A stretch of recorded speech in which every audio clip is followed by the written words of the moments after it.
સુરેન્દ્રનગર જિલ્લાના મૂળી તાલુકાના સમાચાર ગામે મનરેગા કામગીરીમાં ઉચાપતનો ચોંકાવનારો કિસ્સો સામે આવ્યો છે। મળતી માહિતી પ્રમાણે વર્ષ 2019માં થયેલા મનરેગા કામમાં સરપંચ, પૂર્વ સરપંચ સહિત 5 લોકો સામે ગેરરીતિની ફરિયાદ નોંધાઈ છે। આચાર્યએ કરેલી લેખિત ફરિયાદ મુજબ પૂર્વ સરપંચ દ્વારા તેમનું નામ ચલાવી ₹29,986ની ઉચાપત કરવામાં આવી હતી। આ મામલે તાલુકા વિકાસ અધિકારી જયદીપ બલદાણિયાએ પોલીસમાં ગુનો નોંધાવતા સમગ્ર પંથકમાં ચકચાર મચી ગઈ છે। હાલ પોલીસ તપાસ હાથ ધરી છે અને મનરેગા કામગીરીમાં થયેલી ગેરરીતિની વધુ વિગતો સામે આવવાની બાકી છે। મૂળી પોલીસ સ્ટેશનમાં એક આઈપીસી 406, 420 અને 114 અંતર્ગત એક ફરિયાદ એફઆઈઆર નોંધવામાં આવેલી છે।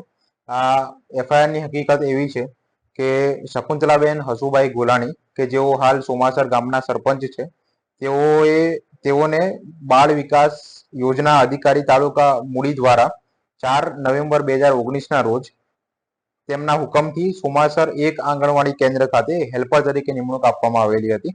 આ દરમિયાન તેઓ જ્યારે હેલ્પર તરીકે ફરજ બજાવતા હતા તે દરમિયાન તેઓએ મનરેગા યોજના હેઠળ પોતાના નામનું જોબ કાર્ડ કઢાવડાવીને અલગ અલગ તારીખે ₹29,986ની ગેરરીતિ આચરેલી હતી, છેતરપિંડી કરેલી હતી અને રોજગારી મેળવી હતી। આમ તેમણે સરકારી નાણાંની ઉચાપત કરેલી હતી। આ ગુનાની અંદર તત્કાલીન સરપંચ શ્રી હસુભાઈ ગોલાણી, તત્કાલીન તલાટી કમ મંત્રી શ્રી પૃથ્વીરાજસિંહ જી પરમાર ઉપરાંત મનરેગા યોજનાના અમલીકરણ અંગે કામના સ્થળે જે હાજરી પૂરનાર મેટ કારકુન જે હોય છે તેઓ સનત કુરડિયા છે તથા ટેકનિકલ આસિસ્ટન્ટ દીક્ષિત પ્રજાપતિ ઉપર પણ મનરેગા યોજનાના જે કામોના અમલીકરણ અને દેખરેખમાં જે બેદરકારી દાખવવામાં આવેલી છે તે બદલ તેમના વિરુદ્ધ પણ ગુનો દાખલ કરવામાં આવેલો છે અને તેમને આરોપી તરીકે નોંધવામાં આવેલા છે।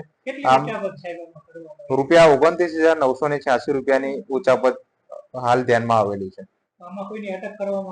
6 આરોપીઓ આ એફઆઈઆરમાં નોંધવામાં આવેલા છે અને તેમને પકડવાની તજવીજ હાથ ધરવામાં આવેલી છે।